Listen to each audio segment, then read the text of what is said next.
la Procuración de Excelencia Judicial y también en el Colegio Abogado. Partimos entonces, porque Ya. Buenas tardes.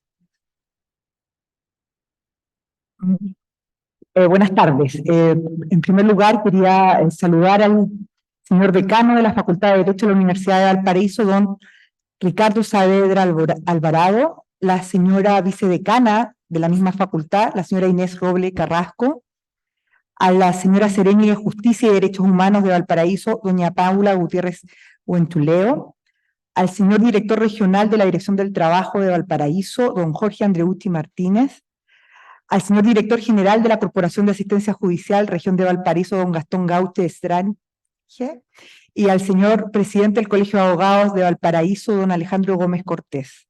Además de todos ustedes, de todos los presentes que en una tarde como hoy tienen el gusto de venir a compartir este seminario con nosotros. Y por lo tanto le damos la más cordial bienvenida al seminario Reflexiones sobre la nueva justicia laboral a 15 años de su implementación. Para nosotros, los que partimos hace 15 años, la verdad que no pareciera que fueran 15 años, pero sí, somos 15 años más viejos todos. Pero aquí estamos. Y creo que después de 15 años, lo mínimo que es poder analizar este nuevo sistema de justicia laboral. Y por eso nos hemos juntado aquí, y este seminario ha sido organizado de manera conjunta por la Facultad de Derecho de la Universidad de Valparaíso, que nos acoge en esta ocasión, por la Corporación de Asistencia Judicial de Valparaíso y su Defensoría Laboral, y el Colegio de Abogados de Valparaíso. Van a dar unas palabras de bienvenida y le pido por favor que suba al escenario don Ricardo Saavedra Alvarado, decano de la Facultad de Derecho de la Universidad de Valparaíso.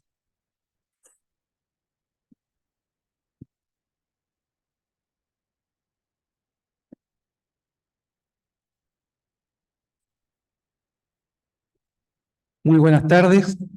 Quiero en primer lugar dar la bienvenida, me corresponde hacerlo como anfitrión de este interesante seminario y por supuesto saludar a todas las instituciones amigas que están participando en su organización y con las cuales esta facultad por supuesto que también se complace de tener estrechos vínculos desde hace bastante tiempo. Y aprovecho, por supuesto, de saludar a quienes las representan y que se encuentran en esta hora con nosotros. Para la Facultad de Derecho es una satisfacción el poder acoger actividades de este tipo. Creemos nosotros que dentro de la función pública, la universidad debe permanentemente tener un anclaje muy recio con la realidad social en la cual el derecho se desenvuelve, y particularmente el derecho del trabajo. El día de ayer me correspondió también saludar y dar las bienvenidas en otro seminario donde se estaba analizando también una reforma mucho más reciente en el ámbito penal, ¿no? Conocido como la ley Naim Retamal, con también un gran marco de público, y sin embargo me parece que hay un matiz de diferencia con la actividad que nos convoca hoy día respecto de ayer. En la de ayer escuchamos muchas críticas y muchas referencias a lo que se podría estimar como quizás una mala política legislativa. En cambio, me parece que hoy día lo que estamos celebrando son 15 años de un muy buen ejemplo de una excelente política legislativa. Y eso es importante poder resaltarlo y poder destacarlo. Creemos nosotros que estamos frente a una reforma que cambió sin duda alguna el paradigma en cuanto a la efectividad de los derechos laborales, que muchas veces se encuentran consagrados, ¿no es cierto?, en el texto positivo, pero que si no tienen los mecanismos y los instrumentos adecuados para realizarlos, finalmente se quedan solamente en eso. Así que creo yo que existen motivos para estar contentos en esta tarde y poder celebrar, ¿no es cierto?, estos 15 años, sobre todo de la implementación de esta reforma en Valparaíso, donde también comenzó a aplicarse, sabemos nosotros que fue una de las primeras regiones en las cuales comenzó a aplicarse, entendemos que con muy buenos resultados. Quisiera reiterar en esta hora los agradecimientos para quienes han hecho entonces posible este seminario, y especialmente quiero agradecer al profesor Rodríguez, que está acá, quien ha actuado también como nexo entre las actividades que la facultad realiza y el medio en el cual nos desenvolvemos. Así que, profesor, muchas gracias también por los aportes que he estado realizando en esa área. No me quiero extender más y, por lo tanto, solamente desearles a todos que podamos obtener el máximo provecho de esta actividad, y que sin duda alguna significará un buen aporte en cuanto a la reflexión que tenemos que hacer necesaria en este tipo de reformas que sin duda han sido un aporte también para nuestro país. Muchas gracias y sean todos bienvenidos.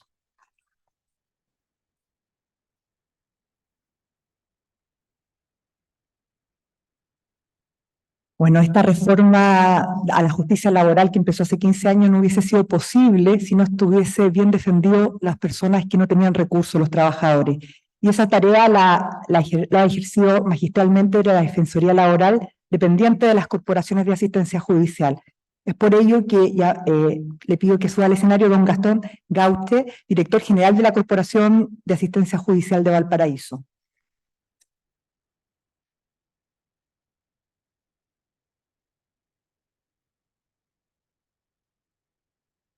Hola, buenas tardes. Primero que todo, agradecer a don Ricardo, a doña Inés por recibirnos en esta casa de estudio, y no en cualquier aula, sino que en la principal. Así que para nosotros es un honor como Corporación de Asistencia Judicial, coorganizador de esta actividad junto con el Colegio de Abogados y ustedes, poder en el día de hoy, en esta tarde, brindar este seminario en reconocimiento a los 15 años de la reforma laboral que crea el nuevo sistema. Ya han pasado 15 años, la verdad, y que a su vez el reconocimiento para las y los funcionarios de la Corporación de Asistencia Judicial que se incorporaron en aquella época en este proyecto ya consolidado en el día de hoy, pero que en su momento estaba toda la duda al respecto, y la verdad que también fueron y fuimos pioneros en ese sentido. Se encuentra aquí también Marcela Leroy, directora general de la época en el momento de la formación, así que también un reconocimiento para ella de lo que significó la puesta en marcha para nosotros como corporación. Decir que desde el año 2018 a la fecha, en la Corporación de Asistencia Judicial en sus 3 regiones, hacer presente que esta corporación tiene competencia tanto en Atacama, Coquimbo y Valparaíso, se han brindado más de 60.000 orientaciones e informaciones a nuestras usuarias y usuarios que día a día acuden a nuestro servicio, y cerca de 30.000 ingresos judiciales o patrocinios judiciales en las 3 regiones. Señalar que ya este año llevamos cerca de 13.000 orientaciones e información en las 3 regiones, 7.000 de ellas en la región de Valparaíso, y alrededor de 5.000 ingresos, principalmente demandas declarativas en sede laboral, de la cual la mayoría también se radican en la región de Valparaíso. Agradecer a los expositores, a doña Jimena, don Gonzalo, don Eduardo, por estar aquí presentes, participar en esta actividad que sin duda nos une. Yo, tomándome un poco lo que decía ayer el decano, la verdad que la ley de ayer, bastante cuestionada, a lo mejor no unía ni siquiera a los académicos. Yo diría que hoy a nosotros sí nos une. Y actor relevante también la magistratura, el Poder Judicial aquí presente.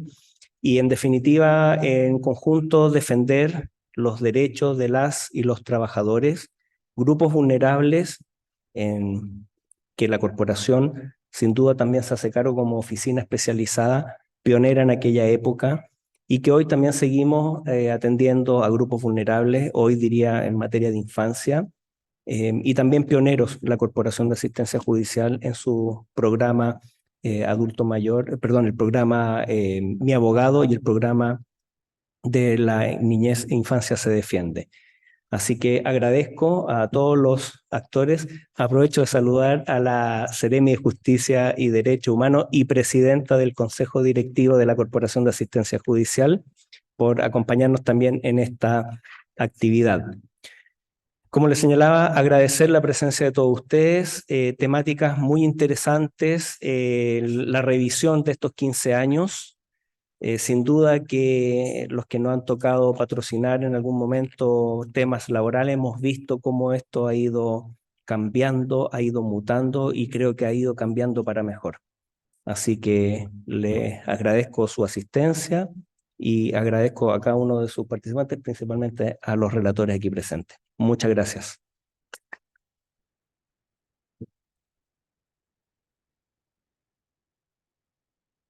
Bueno, y las últimas palabras también para el tercer organizador de este evento, que en representación del tercer organizador de este evento, que es el Colegio de Abogados, solicito que suba don Alejandro Gómez Cortés, que además de ser el presidente del Colegio de Abogados, se desempeñó hasta hace muy poco, casi por 15 años, como defensor laboral de la Quinta Región. Muchas gracias. Sean todos muy bienvenidos.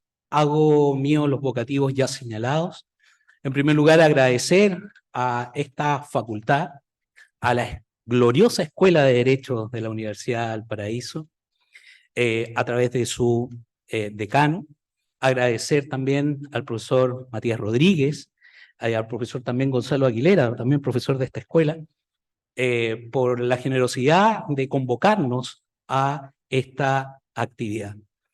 También quiero agradecer la cooperación de la Corporación de Asistencia Judicial de la región de Valparaíso, Atacama y Coquimbo. Esta actividad no se podría realizar sin su cooperación, y porque ellos forman parte de este tridente, el procesal, el orgánico, pero también en la de público de la Defensoría.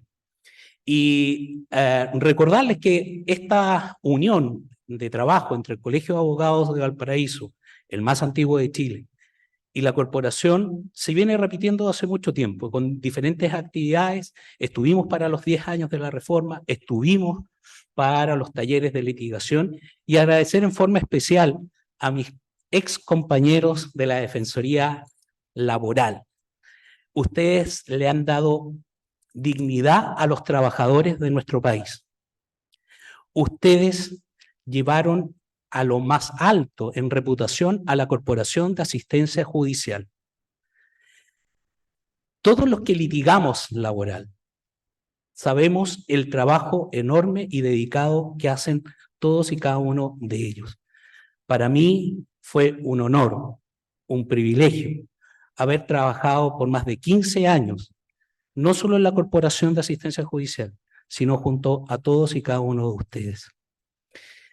También quiero dar un reconocimiento a los tribunales de justicia y concretamente al Tribunal Laboral de Valparaíso, que en la testera se encuentra una de las primeras magistrados que asumió este desafío. Pero también están doña Edith Simpson y lamentablemente doña Mónica Sofia no pudo asistir. Ellas tres llevaron la mochila por largos años de la defensoría, de la reforma procesal laboral. Y luego se agregaron otros distinguidos colegas, abogados que ahora son jueces y que nos acompañan, y que también va mi reconocimiento.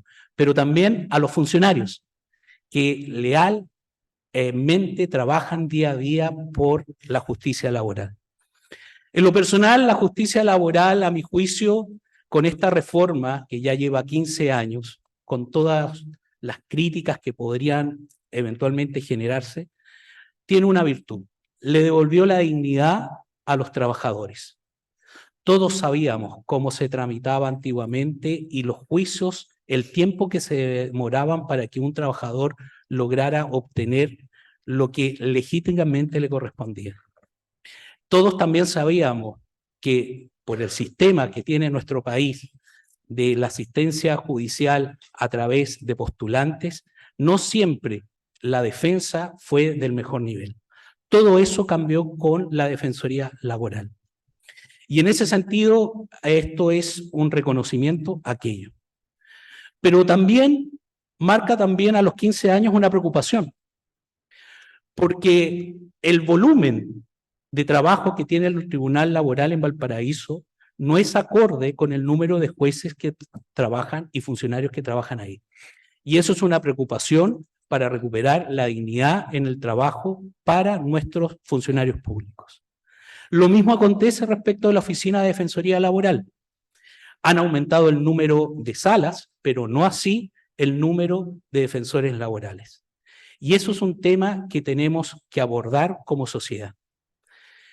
Sin duda, quienes están en la testera van a poder hablar mucho y muy claramente de las reflexiones que arrojan tanto en el punto orgánico, tanto en el tema de los procedimientos, y sean ellos los que mejor puedan dar explicaciones, conclusiones, comentarios de lo que ha acontecido en estos 15 años. En representación del Colegio de Abogados de Valparaíso, no me queda más sino agradecer una vez más a los entes convocatorios y en especial a la asistencia de todos y cada uno de ustedes. Muchas gracias.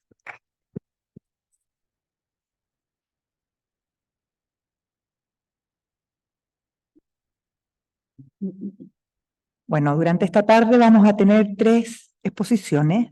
La primera la va a realizar la magistrada Jimena Cárcamo Zamora, quien es abogada de esta casa de estudio, fue directora del trabajo de aquí de la Quinta Región y fue de las juezas fundadoras de las que iniciaron el año 2008 y hasta el día de hoy está de juez.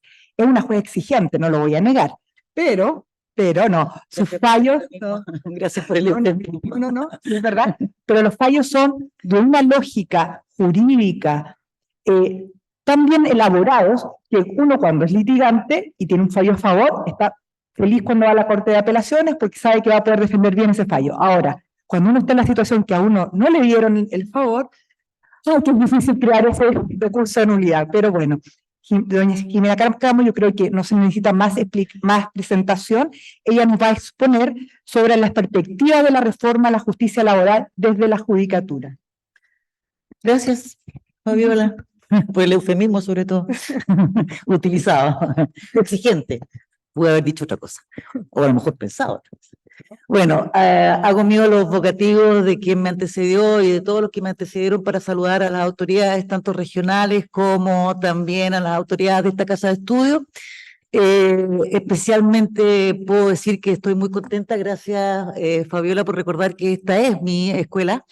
Aquí estudié, postulé a la Chile y a la Valparaíso.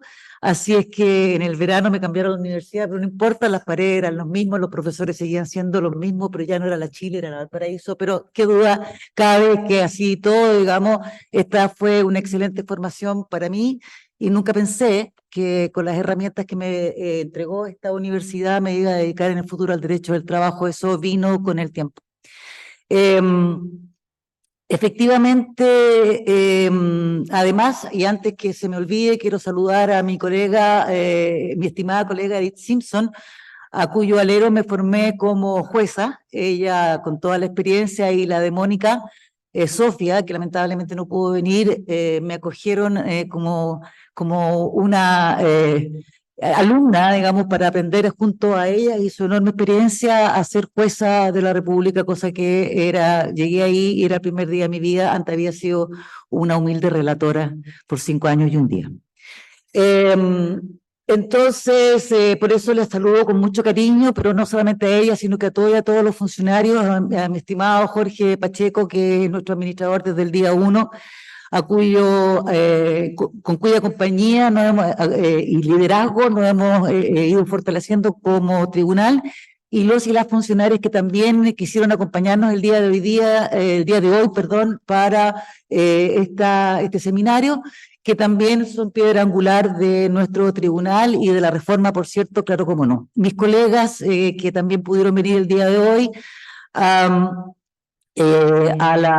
esta actividad, también les saludo con mucho cariño, mucho respeto, y agradezco a la universidad y habernos convocado el día de hoy como jueces y juezas. Efectivamente, yo soy miembro de la primera votación, pero llegué por casualidad, porque resulta que la primera ley de reforma procesal laboral solo contemplaba dos cargos de jueza.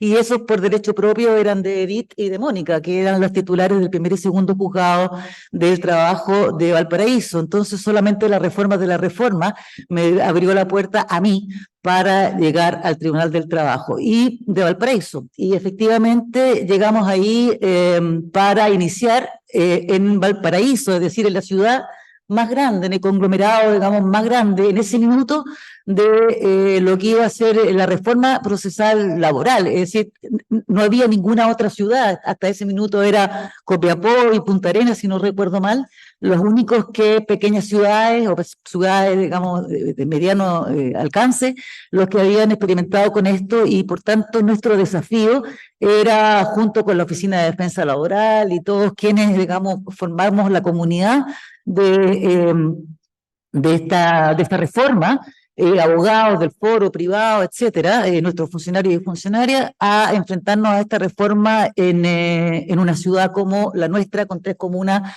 como jurisdicción. A lo mejor Edith se acordará cómo era que cuando alguna cosa pasaba, corríamos por los pasillos para tomar las audiencias, de esperen, no, que vienen corriendo, etcétera, etcétera, etcétera.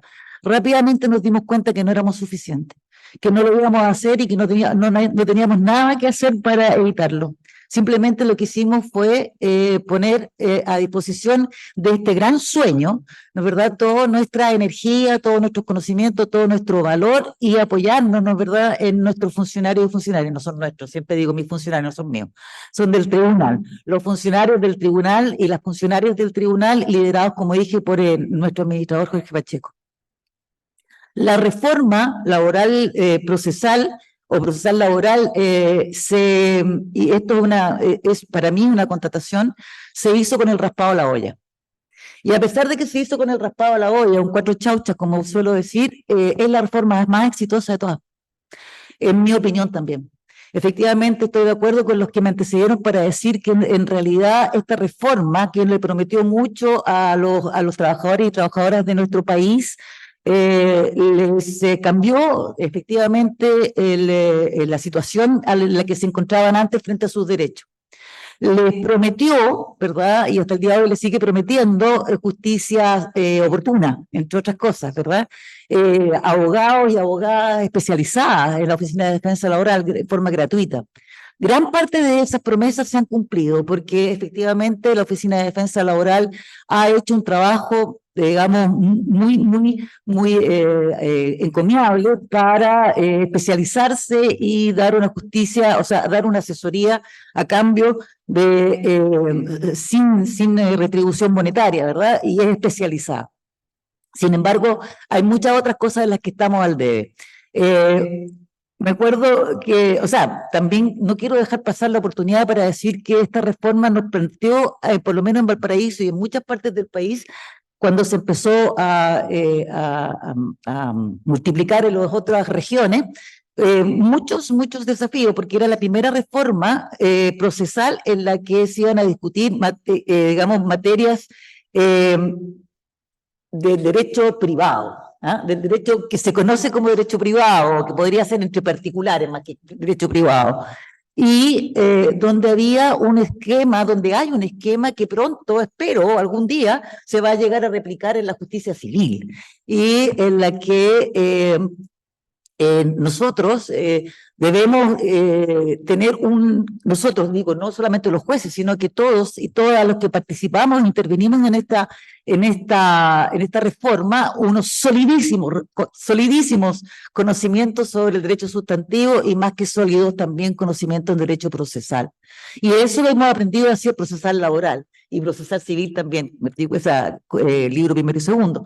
Sobre todo. Y eso lo hemos ido también aprendiendo entre todos. Hemos ido construyendo una jurisprudencia tanto procesal como sustantiva de derecho del trabajo en este ámbito oral. La oralidad en el derecho del trabajo era también una cuestión novedosa que hemos ido también aprendiendo a hacer con el tiempo.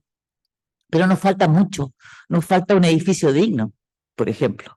Nos falta un local digno donde ejercer esta judicatura. Yo no sé si los que no son de aquí o los que son de aquí lo saben, pero el edificio donde estábamos nosotros ejerciendo esta judicatura laboral era una bodega de té. Una bodega de té que se ha adaptado para servir de nuestra casa y nosotros le tenemos cariño, pero no es digna. No es digna no de nosotros, sino no es digna de la función que ejercemos y por tanto tampoco es un lugar que dignifique a los trabajadores y las trabajadoras y a los empresarios y a los empleadores de nuestra región y de las comunas a las que servimos. Es una improvisación, tiene muchos defectos, igual, insisto, nosotros queremos, lo limpiamos, lo hacemos limpiar, porque no lo limpiamos nosotros, lo hacemos limpiar, ¿verdad?, por las personas que están encargadas del aseo y lo respetamos. Pero no, ¿por qué la justicia laboral no tiene un edificio tan bonito como lo tienen las otras ramas de la judicatura? ¿Por qué nosotros no tenemos salas con ventilación? ¿Por qué nosotros no podemos mirar la luz del día y nuestros funcionarios trabajan a oscuras? Eso también es una perspectiva de la reforma, porque no hay ningún tribunal en Chile que haya tenido, laboral especializado, digamos, que haya recibido la construcción de un edificio nuevo para ejercer sus funciones. Y resulta que los trabajadores y las trabajadoras no solamente se merecen una linda reforma, digamos, en el texto, sino que también se merecen que ese texto se haga carne y que se haga también esté respaldado, no solamente por funcionarios y funcionarias, jueces y juezas, administradores y todos nosotros, y abogados y abogadas de la Oficina de Defensa Laboral, sino que también de una perspectiva en la que se respete lo que nuestra casa también. Por eso aprovecho la oportunidad para decir que nosotros nos merecemos un edificio nuevo. Ahora, yo sé que ustedes no nos pueden comprar, no importa, pero al menos, pero vamos a hacer una colecta, en una de esas hacemos una vaca, quién sabe, pero sí creo que, pero me gusta la oportunidad de decirlo acá, porque no todo está bien entre nosotros, podría estar mejor. Y eso también tiene que ver con cómo nos mira la sociedad. ¿Por qué nosotros somos el plato de segunda mesa? ¿Por qué la justicia laboral es plato de segunda mesa? ¿Por qué en nuestra sociedad, primero, digamos, lo más relevante es tener una justicia penal, ¿verdad?, que resuelva el problema o que pretenda resolver el problema de la represión de los delitos? Y luego viene familia, que no tengo ningún problema con eso. Pero ¿por qué no estamos a la misma altura? ¿Por qué nosotros fuimos 3 cuando debíamos y todavía debemos ser muchos más? ¿Por qué se multiplicaron los jueces como se multiplicaron? Y está bien que se hayan multiplicado y nosotros no. ¿Cuántos trabajadores y trabajadoras hay en Chile? ¿Por qué no merecen ellos, digamos, que tengan una justicia oportuna?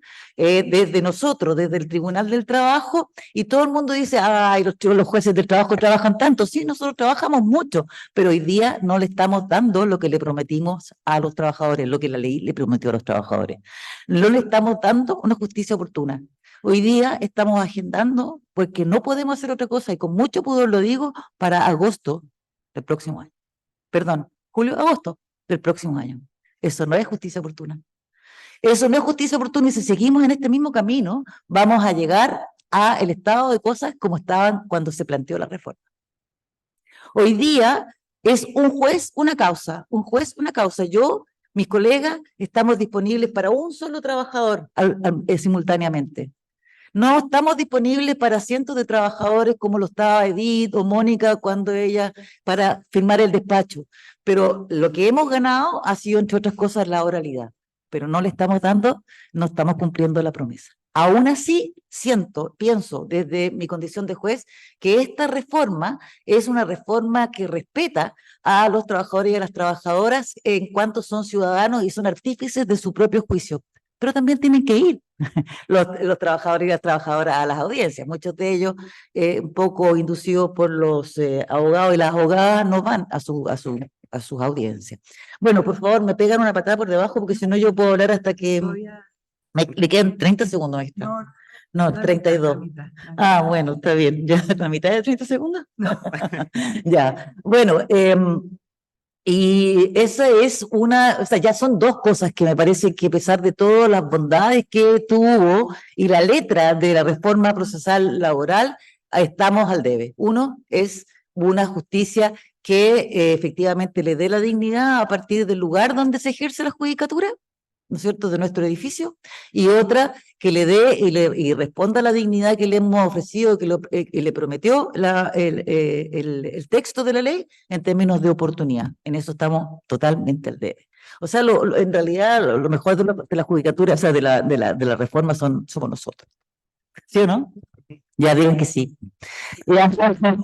Nosotros, chiquilla. La chiquilla y los chiquillos. Pero no obstante eso, que no puedo dejar de mencionarlo, digamos, no obstante que aquello, digamos, donde también radica, digamos, el éxito de la reforma, está la reforma, efectivamente. La reforma es buena. Las normas, las facultades que la ley nos dio a los jueces y a juezas, la posibilidad de tener una oficina de defensa laboral y justicia, digamos, asesoría gratuita y además especializada, es una buena reforma. La vulneración de garantías fundamentales, la tutela por vulneración de garantías fundamentales es un gran paso desde el punto de vista de la defensa de los derechos de trabajadores y trabajadoras. Pero mientras eso, digamos, se tenga que hacer en estas condiciones, en realidad todavía estamos muy al debe. Muy al debe. Yo quiero celebrar también, como lo dije, sin que esto parezca, digamos, a lo mejor lo es, a los funcionarios y funcionarias, a lo mejor es una redundancia, porque desde el día 1, estos funcionarios y funcionarias que se han ido renovando también, que se han ido, algunos se fueron, otros llegaron, qué sé yo, pero muchos de ellos también venían del sistema antiguo. Y la velocidad con la que se reinventaron para ponerse la camiseta de la reforma, en realidad ha sido encomiable. Pasaron de utilizar unos computadores antiguos y sin mucha tecnología a un sistema que en realidad al principio parecía bien poco amigable, pero que después ya se ha ido haciendo más amigo de los funcionarios y funcionarias, y hoy día tenemos un rodaje donde además se ha ido profesionalizando, se ha profesionalizado, digamos, tenemos profesionales, de técnicos, personas que efectivamente, muchos de nuestros funcionarios se han ido titulando de abogados y abogadas, y creo que hay un gran nivel en el juzgado del trabajo, no solamente de lo que se entrega en términos de trabajo concreto, sino que también de los conocimientos. Hay mucho interés por saber, por aprender, por perfeccionarse y en una rama del derecho que por lo demás mucha gente le tiene mucho susto, digamos. O sea, bueno, pero ¿cómo el derecho al trabajo? O sea, yo no sé nada de tributario, pero de derecho al trabajo creo que es 100 veces mucho más fácil porque yo después del impuesto al valor agregado nunca entendí nada en derecho tributario. Pero esto es mucho más sencillo, porque en el fondo es sentido común, porque en todas partes hay trabajadores, porque las relaciones laborales las vemos en todas partes, y en nuestra casa, nosotros mismos, en nuestros amigos, en nuestros tíos, nuestros sobrinos, todo el mundo trabaja, y todo el mundo puede acercarse al mundo del trabajo para saber, sin necesidad de estudiar derecho del trabajo, que es un mundo desequilibrado, dispar, y donde los jueces del trabajo y las juezas del trabajo tenemos unas facultades que nos las dijo explícitamente la reforma. nos les dijo explícitamente la reforma, nunca antes, ¿verdad? Una norma laboral había dicho cuáles son los principios de la reforma laboral y aquí los ha dicho, ¿verdad? Sumamente claro, y esas permean todo el derecho del trabajo. Si uno se tiene todo el derecho procesal laboral, si uno tiene claro eso, tiene una ruta, digamos, a seguir para saber cuál es el rol del juez y la jueza del trabajo y cuál es y debe ser nuestro norte.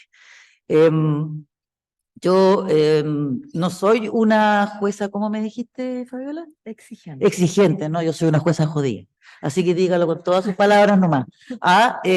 Una jueza jodida y bueno, y de ahí otro epíteto, pero no lo puedo decir porque estoy aquí en la tetera. Pero la verdad es que lo que sí soy es una jueza que ejerzo mi función con celo.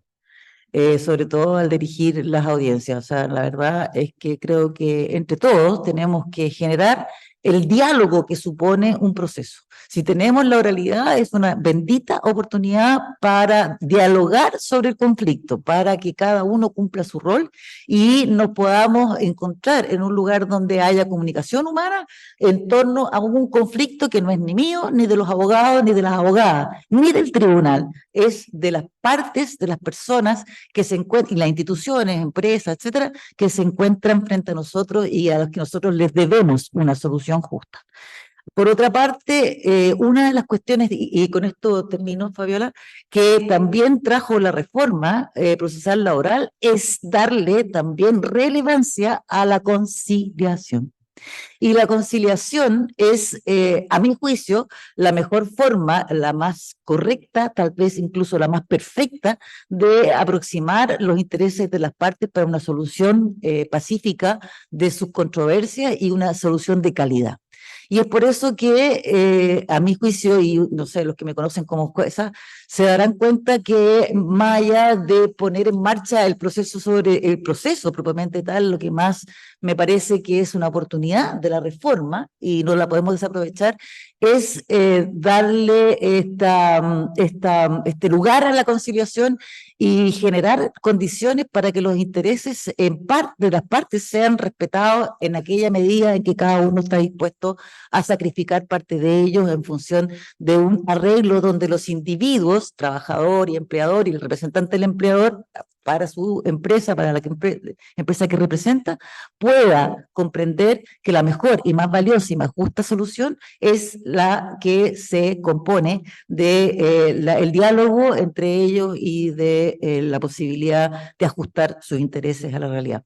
Eso también nos lo dio la reforma, porque todos sabemos que muchas veces la conciliación no es más que un trámite, y muchas veces no solamente la conciliación, con decir, alguien quiere conciliación, nadie quiere conciliación, sigamos.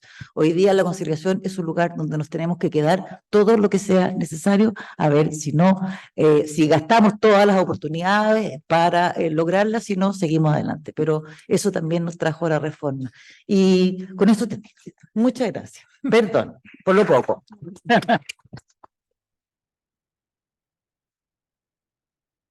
Muchas gracias por las palabras y por el análisis.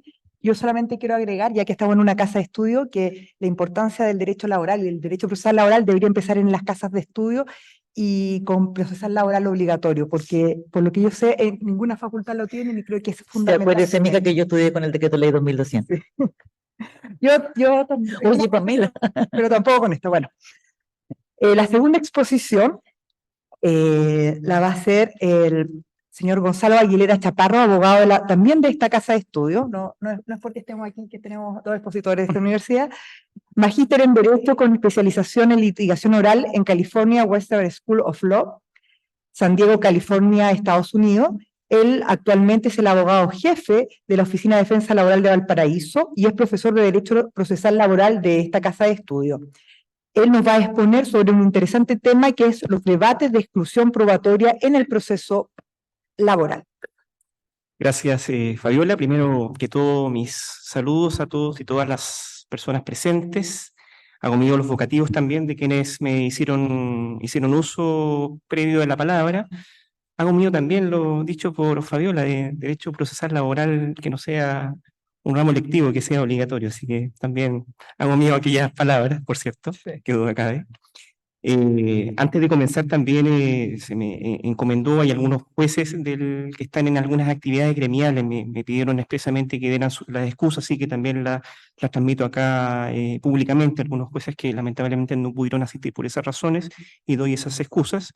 Y por cierto también, y antes de comenzar, los saludos a mis compañeros y compañeras de la Oficina de Defensa Laboral de Valparaíso y de toda la región de Valparaíso en general.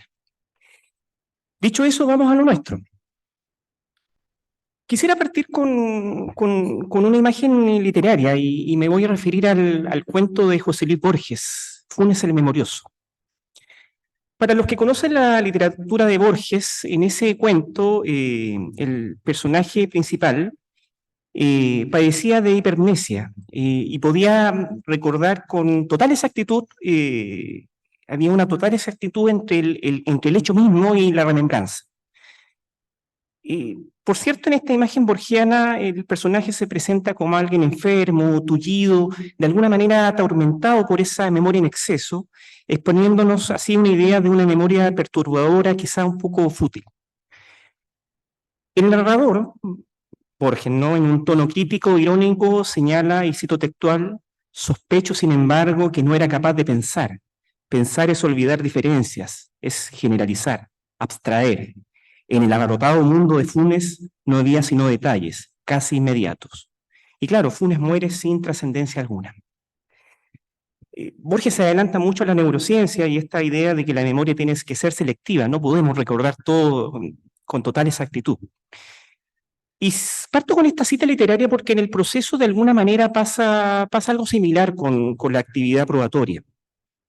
Y el proceso, por varias razones, no puede aceptar que todo lo que en principio puede ser evidencia en un caso entre hacia al juicio oral, para fijar esa idea por antonomasia. Y es por eso que en definitiva todos los modelos procesales han establecido algunas formas para poder limitar justamente este ingreso de la prueba, y sobre eso va a tratar la exposición del día de hoy, sobre justamente los debates de exclusión probatoria. Me referiré sucintamente a algunas novedades que tiene la reforma, luego hablaré sobre algunas nociones relevantes que se han de alguna manera levantado justamente con este nuevo modelo procesal laboral, y luego destacaré quizás algunos asuntos de interés en el derrotero de la reforma. No tocaré todos los temas, pero abordaré un par, quizás me detendré en un par y otros solo los mencionaré. Y por último, también aprovecharé de mencionar algunos aspectos que de ley referenda, en mi opinión, son importantes en este tema. No es que los procesos hayan partido con las reformas procesales, evidentemente, existe proceso desde antes, pero claro, las reformas procesales lo que tienen de interesante es que de alguna manera, por sus características de ser procedimientos orales, concentrados, inmediatos, se identifica de mejor manera la etapa del control de admisibilidad que tienen los medios probatorios, justamente con la discusión entre excluir o incluir un medio de confirmación procesal. Y por cierto, la novedad que han tenido los sistemas reformados, por lo menos los 3 sistemas reformados en Chile, es la idea de la prueba ilícita, con una manera, con un tratamiento un poquito más sistemático y de manera más clara, un contexto expreso ya en estos 3 procesos reformados, incluyendo también el proceso laboral. Por cierto, el texto del proceso en materia laboral, en el Código del Trabajo, es bastante escueto. O sea, si uno ve el articulado de la audiencia de preparación de juicio está en un artículo, la audiencia de juicio está en un artículo, largo, pero un artículo al fin del día, y en definitiva hay varios puntos sueltos. Puntos sueltos en distintos ámbitos. No tenemos norma de prueba nueva o de prueba sobre prueba, y tenemos que tomar prestado por ahí en algunos fallos la norma del 321 del Código de Procedimiento Civil. no estoy muy de acuerdo en esa jurisprudencia, pero hay una línea en ese punto. Tenemos un proceso que establece una regla de inmediación, pero no tenemos veredicto o decisión al final del juicio, sino que se puede diferir esa decisión, y eso quiebra un poco como vienen los modelos generalmente de oralidad y de concentración e inmediación. Tampoco hay tanta claridad qué pasa con la contravención del plazo para dictar sentencias, más allá de algunos fallos episódicos por allá por la Corte de Copiapó, o aquí mismo en la Corte de Valparaíso en algunos puntos, en fin. Pero en materia de exclusión de prueba, quizás uno de los puntos que al inicio de la reforma causó un poco de ruido, en mi opinión, es que la norma hablaba de la no valoración de la prueba ilícita. Y claro, al principio hubo algunas dudas a nivel de texto si esto era un tema de exclusión o un tema, como lo dice el tenor, al menos expreso del Código del Trabajo, de simplemente de no valoración. La verdad es que los operadores jurídicos rápidamente tuvimos cierto consenso, en mi opinión, de que sí es un tema que se discute a nivel de admisibilidad probatoria, y en eso la verdad es que hubo un consenso más bien desde el mundo de los operadores de la reforma procesal laboral, más que por claridad del texto expreso. Pero bueno, en fin, se inserta con la idea de la prueba ilícita esta idea de la eficacia de los derechos fundamentales ya en la esfera del proceso y ya en el ámbito justamente de las limitaciones a la admisibilidad probatoria. Por cierto, todo este tema de la exclusión probatoria en todos los procesos reformados, pero particularmente también en la reforma laboral, ha implicado ya sentar o tener claro algunas ideas o algunas nociones procesales que son importantes para abordar justamente estos debates de exclusión de prueba en audiencia o en las vías recursivas también. De ahí las diferencias entre los conceptos de pertenencia o prueba ilícita, lo cual nos lleva también a algunas ideas.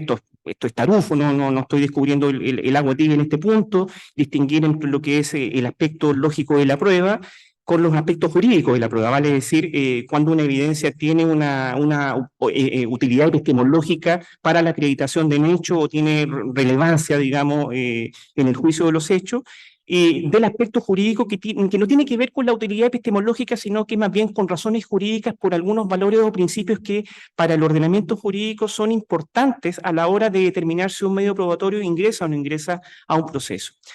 La verdad es que en mi experiencia como litigante he estado en muchas audiencias de preparación de juicio, audiencias monitorias, y he visto muchas veces abogados que dicen, pero magistrado, si esta prueba me sirve para lo que yo quiero acreditar, cuando la discusión a veces de ese debate de exclusión de pruebas se refiere a una prueba ilícita que no tiene que ver con la utilidad epistemológica, sino que tiene que ver con aspectos jurídicos porque eventualmente, por ejemplo, está en tensión algún derecho fundamental. Entonces, claro, no entender esa diferenciación o estos dos niveles o este test que tiene estos niveles distintos, este aspecto lógico por una parte, en primer lugar, y después un test jurídico, implica a veces no estar en una buena posición para abordar de manera efectiva un debate de exclusión de prueba en audiencia. Y no solo ahí, sino que también incluso eso trae consecuencias para poder abordar también un eventual recurso. Cuando hablamos ya también de los aspectos jurídicos que están involucrados en los debates de exclusión de prueba, por cierto, también es importante tener conciencia que generalmente lo que va a estar abajo en un debate de exclusión de prueba va a ser por una parte el derecho de prueba de quien quiere incorporar un determinado medio probatorio y por otra parte las normas de confrontación o del control horizontal o del testeo de la calidad de la información de la contraparte que eventualmente puede estar afectado o de algún derecho fundamental que pueda estar conculcado justamente en una petición de exclusión de prueba por prueba ilícita, siguiendo un poco ese ejemplo. Es importante un poco ver los derechos que están abajo, porque eso también nos van a permitir tomar buenas decisiones estratégicas, y aquí hablo principalmente a los litigantes, también a los estudiantes de Derecho acá presentes, para poder abordar algo que el profesor González va a hablar, que es el recurso de nulidad, que es bien árido. Entonces, claro, me ha tocado muchas veces ver temas de debates de exclusión de prueba que se enfocan erradamente en una causal porque no se entiende que generalmente lo que va a estar abajo es un tema de afectación de derechos fundamentales allá o acá, digamos, derecho a prueba o el otro derecho fundamental que pueda estar involucrado, y eso hace tomar malas decisiones a la hora de elegir una causal en un recurso tan técnico como es el recurso de nulidad.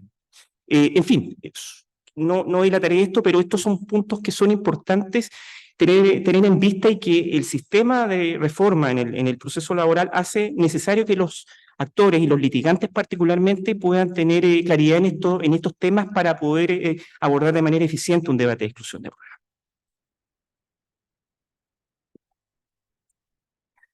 Ahora bien, llevamos ya 15 años de reforma, como se ha dicho, y obviamente bastante agua ha pasado bajo el puente en distintos tribunales respecto a lo que se suele debatir sobre las exclusiones de prueba, y hay algunas cuestiones que son bien interesantes, y parto con una cuestión previa.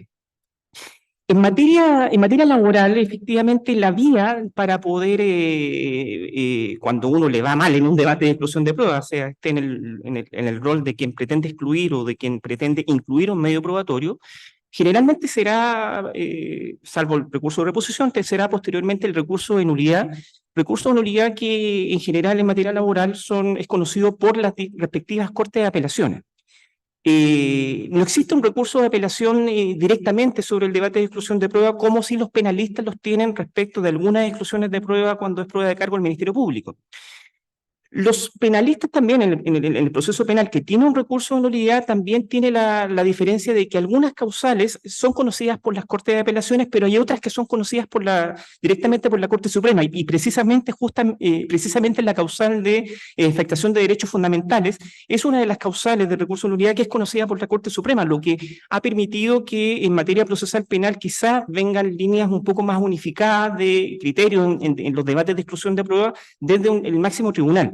En materia laboral está un poco más disperso aquello, ¿no? Generalmente es una cuestión o es una discusión que no llega a la Corte Suprema, porque el recurso de unificación de jurisprudencia en general, la Corte Suprema lo establece ciertos límites a las materias que pueden ser susceptibles justamente de ese arbitrio procesal. Sin embargo, y se da aquí una curiosidad, porque quizás uno de los fallos más relevantes que hemos tenido en estos 15 años, que se da a propósito de un tema bastante habitual, que son las grabaciones clandestinas o subrepticias de conversaciones, fue un caso que conoció la Corte Suprema, que lo toma a propósito de un recurso de unificación de jurisprudencia. Y me refiero, muchos lo deben conocer, el fallo, doy el rol de Suprema 35.159 del 2017, este fallo es del 12 de abril del 2018, donde el caso BCI también se le conoce, donde básicamente existía una conversación entre ciertas autoridades de la empresa con un grupo descolgado de una huelga, todo esto en el contexto de una huelga y en un caso de prácticas antisindicales. Y alguno de los partícipes en esa conversación graba esa conversación sin conocimiento de las personas, del representante de la empresa. Esa prueba era fundamental justamente para acreditar, y aquí voy a la utilidad epistemológica, para acreditar la práctica antisindical, llega a juicio. Y en definitiva se rechaza la exclusión de prueba por el tribunal de base, sube esto por recurso de nulidad a la Corte de Apelaciones, quien acoge el recurso de nulidad y determina que se debe excluir esa prueba, y básicamente se sustenta justamente en el carácter clandestino de esa grabación, de haberse hecho de manera subrepticia, sin autorización de los interlocutores en esa conversación, aduciendo que efectivamente, de algún modo, si no se pone alguna cortapisa sobre esto, un poco la vida en sociedad en cuanto a la confianza en las comunicaciones sería un poquito insufrible, un poco para decirlo un poco en síntesis. Sin embargo, esto llega a la Suprema y la Suprema establece un fallo que es paradigmático en este punto, un supremazo, como le decimos muchas veces los abogados, en donde efectivamente determina que esa exclusión dada por la Corte de Apelaciones respectiva era una tesis bastante amplia de exclusión por prueba lícita. Hace algunas disquisiciones sobre la norma, un poco ocupa este concepto de la teoría del fruto del árbol envenenado, pero en definitiva toma el concepto que viene desde la experiencia americana, estadounidense, de la legítima expectativa de privacidad, del caso Katz de la década del 60, del caso de otros también jurisprudencia americana de la década del 70. en donde básicamente sostiene que tienen que cumplirse dos elementos, una expectativa subjetiva de privacidad, pero también esa expectativa de privacidad tiene que ser razonable o tiene que ser legítima. Y respecto de eso apunta ciertos elementos de contexto que analiza en ese caso en concreto y por los cuales sostiene que esa prueba tiene que entrar al juicio. Por cierto, siempre este es un tema bien polémico, esto tiene varias analogías en otras materias, pero este es un tema que siempre se discute y se discute habitualmente. Y claro, acá la Corte Suprema saca un fallo paradigmático en este punto y dice, mire, acá si vemos las circunstancias fácticas de ese caso, efectivamente esa expectativa de privacidad no es legítima y no razonable. Básicamente se basa, voy a citar algunos elementos que considera el fallo, la inexistencia de prohibición de ingresar con aparatos que permitan las grabaciones, no hubo advertencia previa de la reserva de lo discutido en esa reunión, se trata de temas laborales y en una situación de trabajadores descolgados de una huelga, por tanto una conversación en un clima de alguna manera confrontacional o, cito el fallo, al menos de no confianza. Y además son varias personas, por lo cual se magnifica el riesgo de divulgación, no es una conversación de uno a uno, y el contenido de la conversación resultaba de interés para los trabajadores externos a la reunión, y me refiero a los otros trabajadores del sindicato, donde nuevamente se aumenta el riesgo de divulgación, y en definitiva también que el contenido mismo de la conversación no tenía que ver con asuntos íntimos del emisor de esa conversación. El representante de la empresa, para decirlo un poco en fácil, no estaba hablando de asuntos personales, sino que lo que se discutía era un tema estrictamente laboral. Y la Suprema un poco, en este caso, dice, mire, acá no existe esa expectativa de privacidad y esa prueba debe entrar. Y ahí un poco zanja ese tema con esa decisión mayoritaria, pero hay un voto de minoría que también creo que es interesante porque sostiene que cuando el Código del Trabajo habla de medios ilícitos, lo vincula particularmente con la norma penal, el artículo 161 letra A del Código Penal, las famosas leyes cumplidos, como los más antiguos recordarán, en donde el fallo dice que si no hay conocimiento del afectado en un lugar que no es de libre acceso al público, esa prueba debe excluirse, en definitiva. Bueno, este fallo es interesante porque después de ese fallo, las Cortes de Apelaciones en general, y aquí podría citarle fallos de la Corte de Apelaciones de Valparaíso, incluso ahora de mayo del 2023, el ROL 218 del 2023, la Corte de Apelaciones de Concepción, Corte de Apelaciones de Temuco, en general, muchos fallos de Corte de Apelaciones que han tenido que pronunciarse sobre este punto han citado y han seguido la doctrina de este fallo de unificación. Lo conversaba con el profesor González antes del inicio, que es curioso porque la unificación que estaba pensada para cuestiones que decide la LIT, cuestiones de fondo, en muchas materias no han tenido no han cumplido un poco la finalidad de unificar propiamente tal un único criterio, siempre un poco está esta cosa vacilante de cómo esté compuesta la sala respectiva, pero acá en este fallo quizás tuvo un golpe a la mesa en ese punto, porque incluso otros fallos de corte, a lo mejor no citando, han seguido un poco los argumentos. Han habido también fallos un poco en contra, hay un fallo de no hace mucho tiempo también de la Corte de Apelaciones de Temuco, en donde se descuelga un poco de esta jurisprudencia, pero incluso la cita también para discutir un poco con esta línea jurisprudencial de la Corte Suprema, dice que no se cumplen las mismas hipótesis y en definitiva un poco vuelve esa idea a la idea base de que una conversación grabada clandestinamente sin el conocimiento de los participantes de esa conversación debiera excluirse. Toco este tema porque este fallo ha sido interesante y porque este tipo de asuntos y los que litigamos en materia laboral, los jueces también seguramente estarán habituados a este tipo de debates en las audiencias laborales, en la audiencia de preparación de juicio, en la audiencia monitoria respectiva y en donde efectivamente este es un tema que está ahí, un tema que ha tenido su tránsito en estos 15 años de reforma y me parece importante ponerlo sobre la mesa. Por cierto, no ha habido otros temas, los otros los voy a... ¿Cómo voy con el tiempo? Perfecto, tengo tiempo suficiente. Han habido otros temas que también son interesantes. En los procesos reformados se ha dado también un problema habitual, que es el problema de la prueba encubierta, vale decir, la incorporación de un medio de prueba que en principio parece inocuo, inane, en donde en definitiva se evaden ciertas garantías para poder testear la calidad de la información. Y pongo el ejemplo de manual. Yo creo que a muchos les ha tocado que llegamos a una audiencia y la contraparte quiere ofrecer una declaración jurada de 3 personas, 3 testigos, pero viene como un documento, como una declaración jurada. O no se oferta un informe, una pericia con todos los requisitos de admisibilidad de una prueba pericial, sino que un informe pericial como documento. Y claro, uno levanta un poco la cabeza y dice, bueno, aquí algo está pasando, me están pasando un poco gato por liebre, si me permiten la expresión. Y en definitiva también ese es un tema que se ha discutido en todos los sistemas reformados, porque un poco se ancla desde el punto de vista que no oferta el medio probatorio en la libertad de prueba que tienen las partes para tomar decisiones estratégicas cuando presentan su caso, pero evidentemente ahí tenemos un problema de que el legislador ha regulado algunos pocos medios probatorios, estableciendo algunos mecanismos para poder controlar o testear la calidad de la información.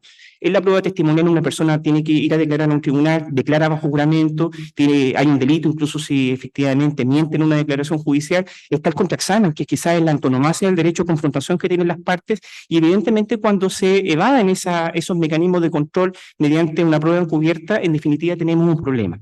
Y en general, aquí hay resoluciones variopintas para todos los lados, pero en definitiva también aquí ha habido un punto que se ha levantado como un tema a tener precaución, y se han presentado debates de exclusión de prueba por prueba encubierta, muchas veces por el concepto ampliado de pertinencia, ya no la pertinencia lógica, la vinculación del medio probatorio al hecho probar, sino que también esta congruencia que tiene que existir entre la fuente de prueba y el medio probatorio que se quiere utilizar en el juicio.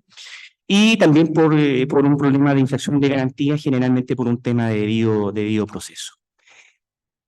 Un tercer ámbito, y aquí solo las voy a mencionar, es el ámbito voy cerrando el tema de la reserva. Solo les mencionaré algunas normas que habitualmente hay que tener en vista en los debates de exclusión de prueba cuando son temas de reserva. Artículo 35 del Código Tributario, reserva tributaria, ahí muchas veces se pide en oficio y son taxativas las normas del Código Tributario las materias que pueden ser susceptibles de información, porque justamente está la reserva tributaria. El 181 del Código Procesal Penal, a propósito de la reserva de la carpeta de investigación penal, también cuando haya un oficio al Ministerio Público, ojo con eso, puede haber un problema de reserva. De hecho, el magistrado Cárcamo acá alguna vez me acogió una petición de exclusión por el 181 del Código Procesal Penal. 154 bis del Código del Trabajo también, la reserva del empleador respecto de la información del trabajador, de la que toma conocimiento en razón de la relación laboral. Las fichas clínicas, también hay norma especial, también son temas a considerar.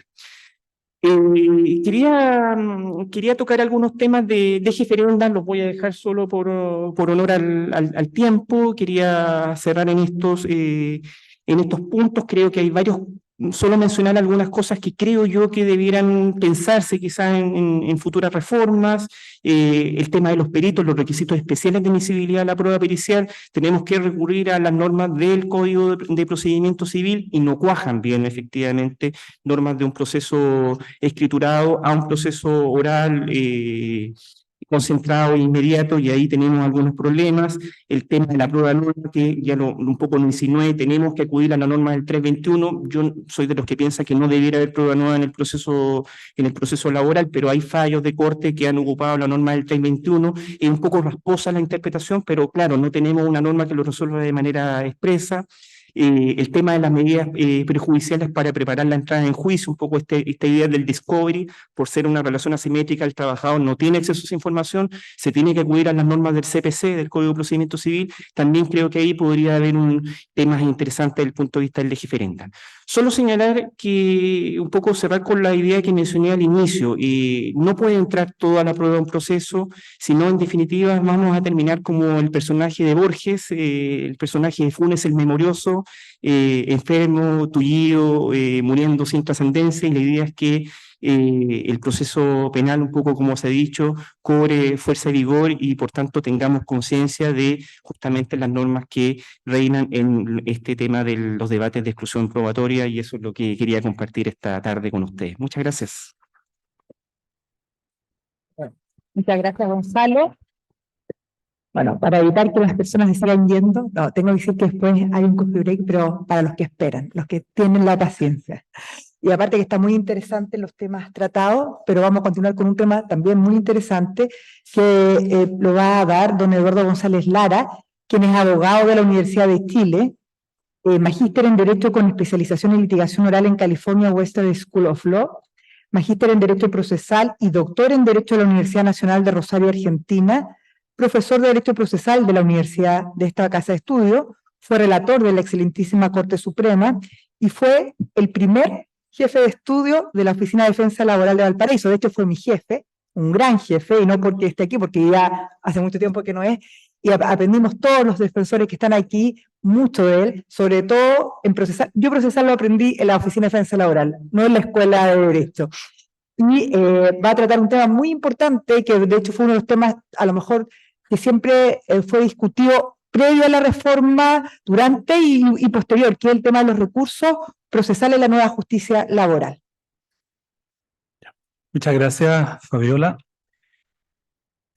Bueno, saludo a las autoridades presentes, me adhiero a los vocativos de mis antecesores en la palabra, pero no quiero dejar pasar la oportunidad de hacer también un reconocimiento expreso a las magistradas que fueron las fundadoras y pioneras cuando comenzó la reforma laboral, la magistrada Edith Simpson, la magistrada Mónica Sofia y por supuesto la magistrada Jimena Cárcamo, que todavía está en funciones.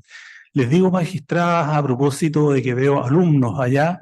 Sucede que cuando el juez deja de desempeñar sus funciones mantiene el tratamiento de su señoría. Aprovecho de pasar esto. Fueron y serán siempre magistradas, cumplieron una labor realmente impresionante. Por lo tanto, este reconocimiento se lo hago aquí públicamente. También quiero saludar especialmente a los integrantes de la Oficina de Defensa Laboral que partieron todos en esta misma aventura y que ha culminado de una manera, en lo que se refiere a la defensa, de manera muy exitosa. Me refiero al profesor Gonzalo Aguilera, que partió, Fabiola Lorenzini, que también estuvo con nosotros, Rodrigo Moncada, Andrés López, Marcela Pizarro, está Tomás Briceño, también Dagmar Salazar, y por supuesto también está Gisela Kleinstoiber. Han pasado 15 años y todavía no sé pronunciar bien su apellido. Miguel Merino también, Miguel Merino está presente, y está también presente una unidad que parece un poco olvidada, que es la unidad de cobranza laboral. La verdad que se logran los éxitos en las sentencias, cuando tenemos una sentencia, a veces o muchas veces, de la magistrada Jimena Cárcamo, que le da la razón al trabajador, la Oficina de Defensa Laboral, pero en realidad después viene el otro proceso de cobrar el crédito. Y en ese sentido, la unidad de cobranza de la Oficina de Defensa Laboral, que en este momento entiendo la ejercen Carolina Fernández y Paola Enríquez, tienen una labor muy importante. Y recalco lo que dijo la magistrada Cárcamo, en el sentido que realmente la conciliación es el mejor remedio para evitar después esta otra etapa de ejecución. Y bueno, y también quiero saludar a la receptora. La Oficina de Defensa Laboral tiene una receptora propia, que es Patricia Soto, que lo ha hecho durante todos estos años muy bien, ha agilizado todos los trámites, ha servido realmente en la ayuda a este acceso a la justicia, en definitiva. Y por último, a la secretaria general de la ODL, y es la señora Alicia Rivera, a quien la conozco desde hace 2 reformas en realidad, de hace 30 años. Bueno, Alejandro Gómez también nos acompañó hasta hace poco. Yo digo nos acompañó, todavía me siento parte, yo ya no soy, la verdad es que, bueno, me fui. Marcela Lerroa también está presente, que tuvo una destacada participación. Ella era la directora de la corporación cuando se inició este experimento. Bien, entrando al tema y para no aburrirlos, la verdad es que yo debía hablar acerca del sistema de recursos en el procedimiento laboral. La verdad que si uno habla del sistema de recursos, debería empezar a hacer una breve reseña de cada uno de ellos. Los recursos se han mantenido en realidad. Se han mantenido respecto de distintas clases de resoluciones. Es distinto. Nosotros que veníamos de litigar en el proceso civil, se produjo un cambio. No son las mismas resoluciones apelables. Pero lo más importante fue la supresión del recurso de apelación en las causas laborales respecto de la sentencia definitiva. Ese fue un problema que se advirtió. La verdad es que, a ver, esta reforma surgió en base a bastantes consideraciones, pero se tomó mucho prestado de la reforma procesal penal. Entonces se trasladaron ciertos conceptos propios del proceso penal, se trasladaron en cierto modo al proceso laboral, entendiendo que estamos ante un procedimiento en el cual rige la oralidad y la inmediación. Entonces, de hecho, precisamente esos principios de oralidad e inmediación fueron aquellos que justificaron la supresión del recurso de apelación respecto de las sentencias definitivas. La oralidad, porque en realidad es lo que posibilita la inmediación. El juez tiene contacto directo con las pruebas, con las partes, el material probatorio lo está examinando directamente y se entendió que no puede entonces un tribunal de instancia de apelación volver a revisar o valorar nuevamente este material porque no estuvo presente. O sea, de hecho, lo que se hizo fue elevar la inmediación a la categoría de un principio. Y la verdad es que si uno lo piensa, la inmediación no es un principio. ¿Qué quiero decir? Quiero decir con esto lo siguiente. Los principios en materia jurídica normalmente se presentan como un concepto respecto del cual no hay un concepto contrario. ¿Qué quiero decir? Un juez debe ser imparcial, ¿verdad? El tribunal debe ser imparcial, eso es de la esencia. No existe tribunal, ¿ya?, que no sea imparcial, porque deja de ser tribunal directamente. En cambio, la inmediación tiene un concepto antagónico, pero que no por eso afecta a ningún principio en general. Es decir, yo puedo hablar de oralidad versus escrituración. Uno podrá preferir uno u otro según qué objetivos pretenda, pero ninguno de ellos per se está afectando, por ejemplo, el debido proceso. Y así como existe la inmediación, también existe la mediación. Bueno, en el proceso civil lo tenemos todos los días. Todos los días. Ahora, que la inmediación es buena, fantástico. No estoy diciendo que quiero que vuelva el recurso de apelación. Lo que estoy tratando de fijar un poco la cancha respecto de estos conceptos, que uno los va asimilando y los va incorporando casi sin discusión. La inmediación desde ese punto de vista no es un principio, es una regla técnica de debate. Así es. Y por lo tanto hay que mirarlo con cuidado, porque ¿qué pasa? Hay una incoherencia. Fíjense que precisamente los mismos principios rigen en las causas de familia. Los mismos principios. Y sin embargo, el recurso, digamos, respecto a la sentencia definitiva, es el de apelación. Es una incoherencia normativa. Quiere decir que no es tanto el peso.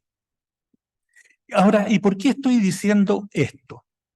Estoy diciendo esto porque en el tema de recursos, es decir, diciéndolo sencillamente, todos lo comprendemos, los alumnos que están atrás también lo comprenden, es simplemente pedir o tener el derecho a que la decisión de un juez sea revisada por un tribunal superior.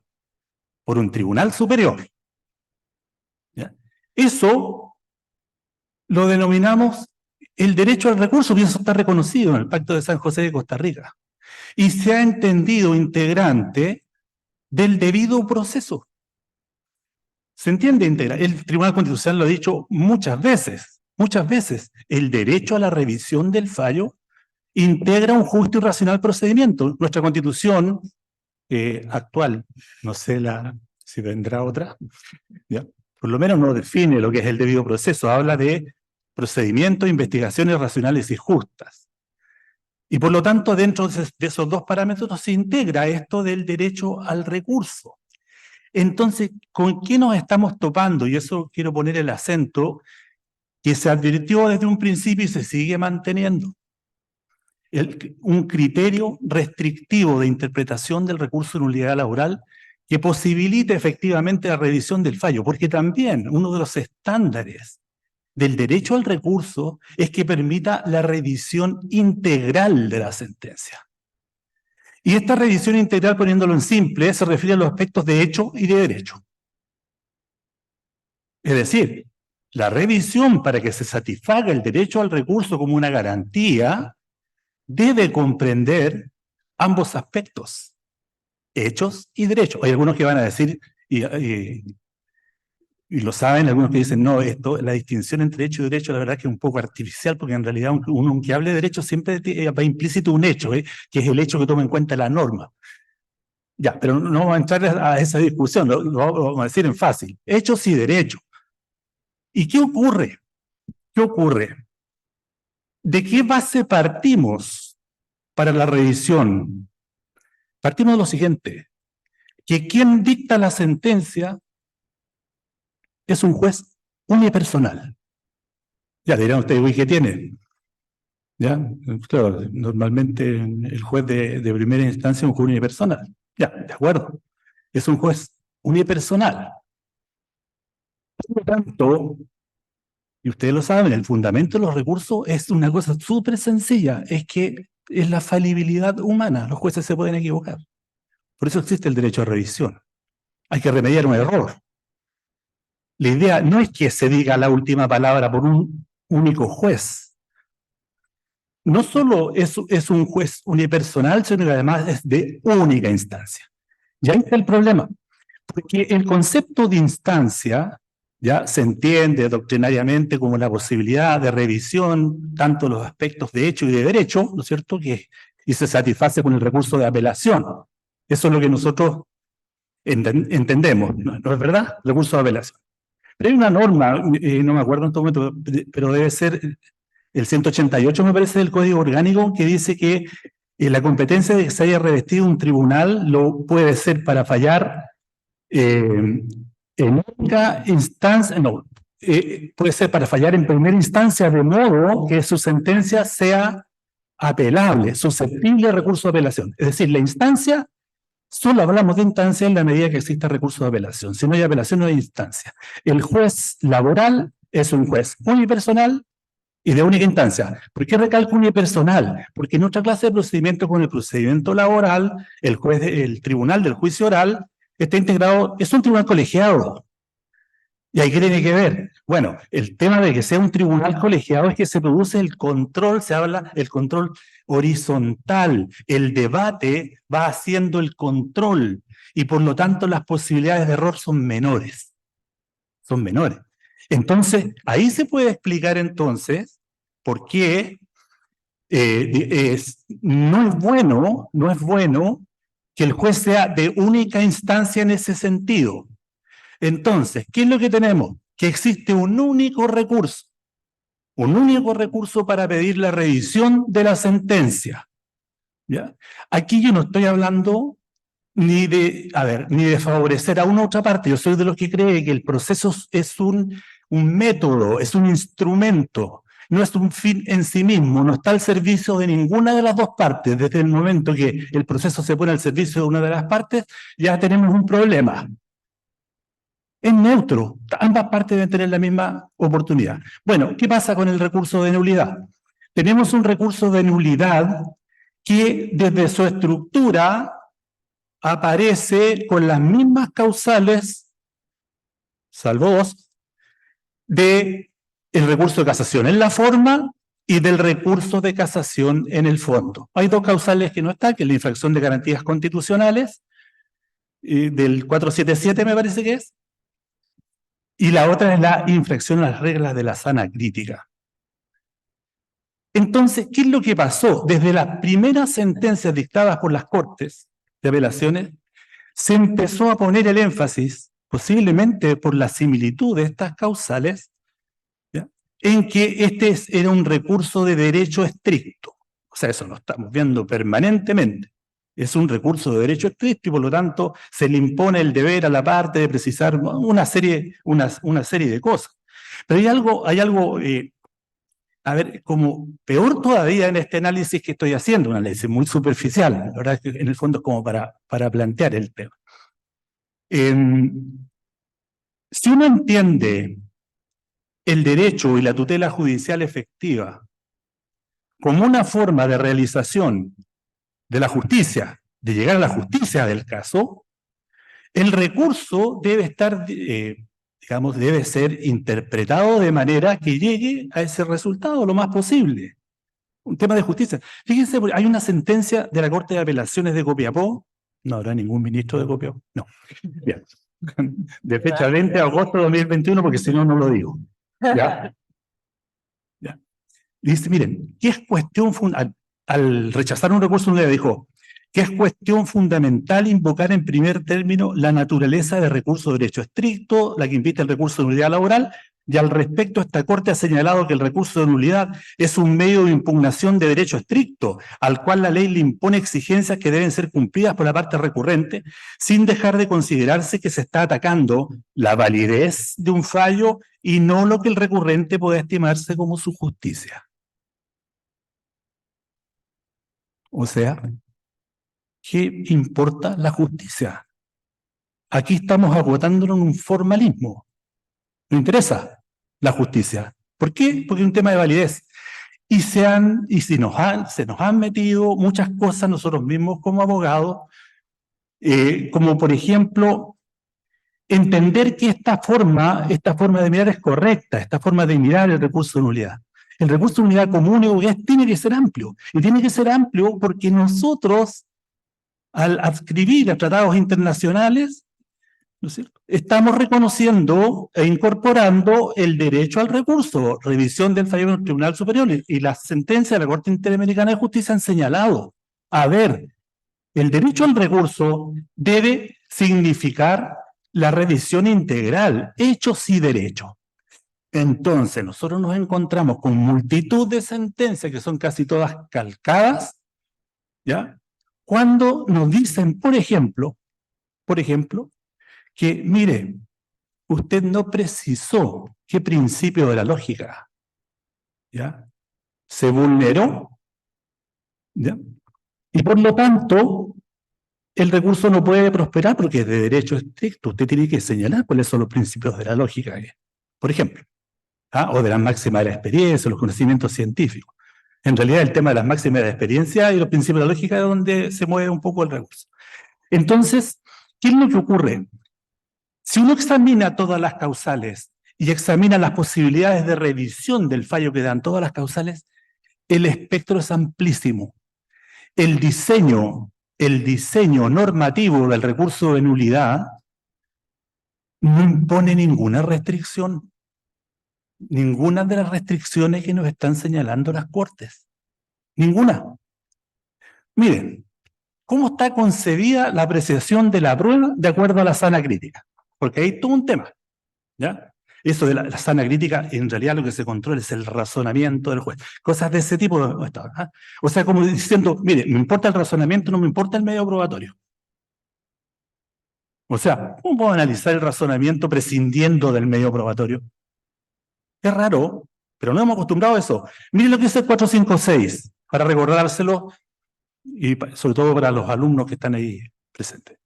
El 456 establece la forma de valoración. Dice, el tribunal apreciará la prueba conforme a las reglas de la sana crítica. La sana crítica nadie sabe, no está definida en ninguna parte, en ningún texto normativo. Pero miren lo que dice a continuación. Al hacerlo, el tribunal deberá expresar las razones jurídicas y las simplemente lógicas, científicas, técnicas o de experiencia en cuya virtud les asigne valor o las desestime. Y sigue. En general, tomará en especial consideración la multiplicidad, gravedad, precisión, concordancia y conexión de las pruebas o antecedentes del proceso que utilice, de manera que el examen conduzca lógicamente a la conclusión que convenza al sentenciador. De aquí se agarraron todos. ¿Por qué? Dijeron, dice lógica, en el artículo dice lógica. Diciendo, los principios de la lógica. No. En el Código Procesal Penal se dice que el juez puede valorar libremente la prueba, pero no contradecir, dice la norma, los principios de la lógica. Como diría mi hermano chico, ahí sí que te creo. ¿Ya? Entonces, ¿qué es lo que ocurre? Claro, dice las razones jurídicas, las simplemente lógicas. Miren, si la lógica no está definida legalmente, la lógica no está definida legalmente, y de hecho si uno va al diccionario, por ahí dice algo así como el conocimiento que se adquiere sin auxilio de la ciencia, es el conocimiento como común, lo que surge. Si la norma no me exige, si la norma no se refiere a los principios de la lógica, ¿por qué me van a exigir a mí, como abogado que esté entablando un recurso, que señale los principios de la lógica? Yo no estoy diciendo que cuando se vulneran los principios de la lógica, claro, el fallo es nulo. Pero lo que yo estoy diciendo es que esta norma fija un límite. Fija un límite. Dentro de ese límite nos movemos. Y esos límites me permite directamente la revisión del fallo. Permite la revisión del fallo en ese aspecto. En ese mismo aspecto, quizás no tan amplio, ¿ya? Como quisiéramos en un recurso de apelación. Quizás no tan amplio. ¿Por qué? Entonces, ¿en qué se diferencia esto de una apelación? Ya, eso me podrían decir, ¿no es cierto? Sí, se diferencia. Se diferencia porque yo tengo que ceñirme el agravio mío, encuadrarlo dentro de alguna de estas causales. ¿Ya? Y hay una cosa, miren, esta formalidad, ¿ya? El respeto a la formalidad, como si se entendiera que el proceso laboral, las normas procesales tuvieran un fin en sí mismo, no tienen un fin en sí mismo. Las normas procesales son las que permiten que se desarrolle el derecho sustantivo, que se haga patente, que se concretice. ¿Alguien ha reparado alguna vez en lo siguiente? Que está establecida la posibilidad de anular de oficio el fallo cuando corresponde a alguna de las causales de oficio. Es decir, miren, la propia normativa está reconociendo que si hubiese algún defecto en la formalización del recurso, igual la Corte podría directamente, de oficio, anular la sentencia. O sea, no es efectivo. Miren, yo partí, cuando trataba de entender un poco este tema, partí diciendo, ya voy a buscarle todo aquello que me permita apoyar mi opinión de que el recurso de nulidad no satisface el derecho al recurso. Y me puse así como con esa idea preconcebida, ¿ya? A tratar de buscarle, y no lo encontré. Las normas no lo limitan. Entonces, dicho así, vulgarmente, qué horror lo que voy a decir. Y bueno, aquí no va a salir. Y justo se acabó el Sí, tiempo. sí. Oh, perdón. La culpa no la tiene el chancho, sino el que le da el afrecho. Se está mal interpretando. Hay una mala interpretación constitucional. Hay que verlo desde la óptica constitucional. Derecho al recurso ante un recurso único que existe respecto de la sentencia definitiva. Bueno, lo planteo como inquietud nomás, no es para tanto. Ya. Muchas gracias.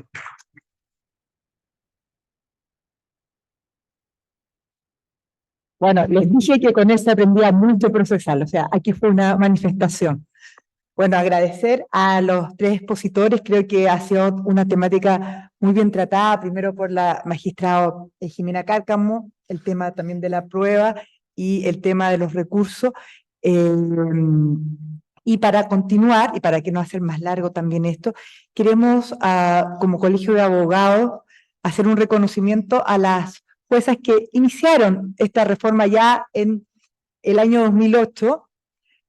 Cabe señalar que la reforma en Valparaíso comenzaba el 31 de octubre del 2008, después lo convirtieron en día feriado y partimos en noviembre. El 8 de noviembre. El 8 de noviembre del 2008, justo como un día como hoy.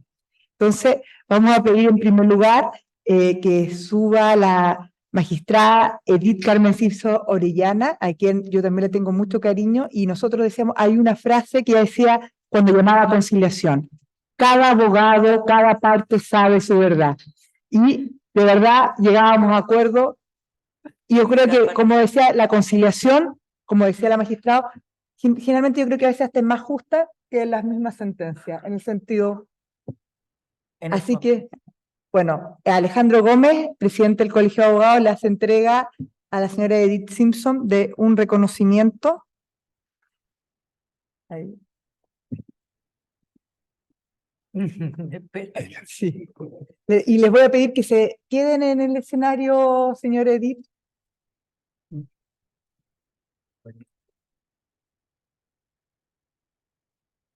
Entonces,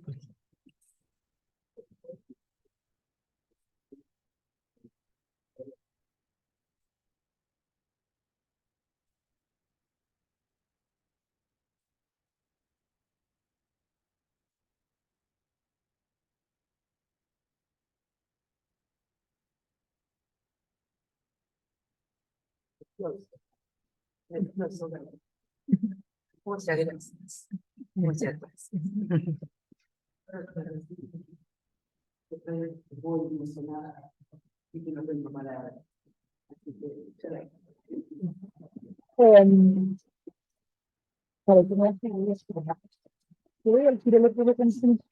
Además, a la señora Edith y después también a la otra magistrada, pero a la señora Edith primero, los jueces del Tribunal Laboral de Valparaíso le han querido dar un reconocimiento también que se lo va a entregar el administrador que usted conoce hace 15 años, don Jorge Pacheco Kraft. Oh.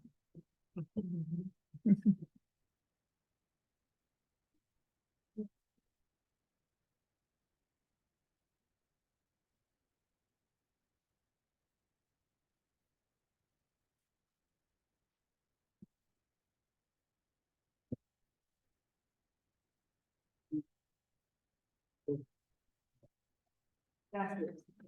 Una vez más. Sí.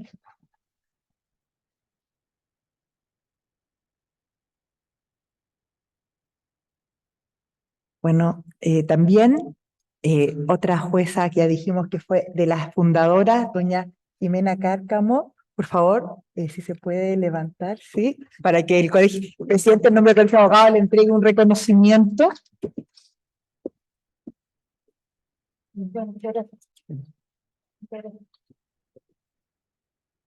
Y también, bueno, Jimena, ¿tú le puedes entregar? ¿Qué tal? Muchas gracias.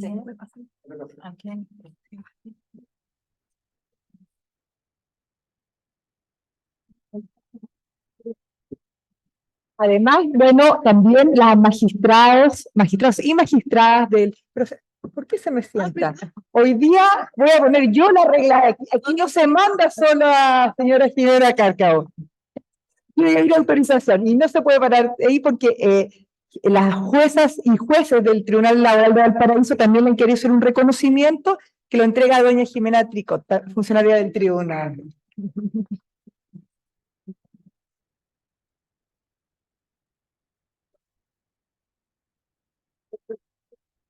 Bueno, también lamentablemente por temas personales no pudo estar aquí, pero también la recordamos mucho y con mucho cariño a doña Mónica Sofía Fernández.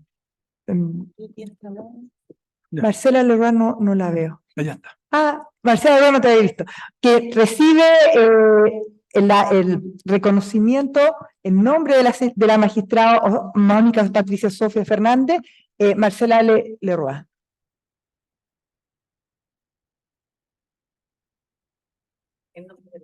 Sí.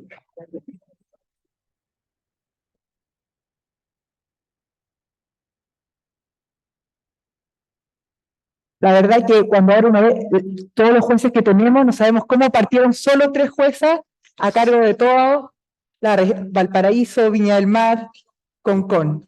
O sea, y también hay una flor para que la entreguen, que se la van a entregar.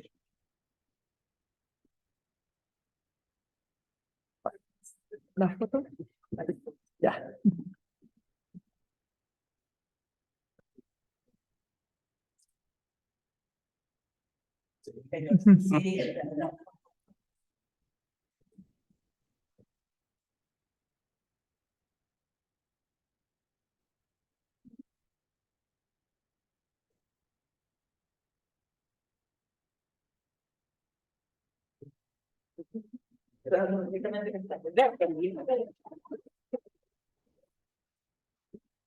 Bueno, como Colegio de Abogados reiteramos el agradecimiento a estas 3 magistradas que iniciaron esto, y bueno, y a todas las magistradas que están hoy día y a las que están aquí también presentes en este salón. Así que un aplauso también para ellas.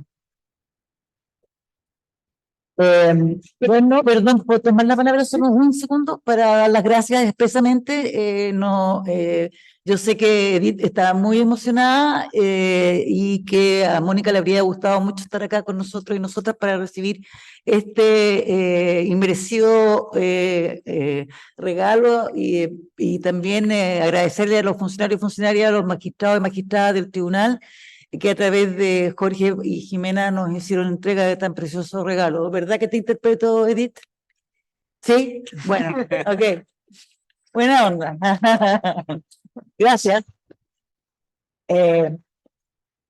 Bueno, agradecemos a todos los que esta tarde han compartido con nosotros y no queremos finalizar esta actividad sin invitarlos afuera a poder compartir, a conversar ya en el pasillo. Si quieren hacer preguntas, todo se permite afuera y Cuidado.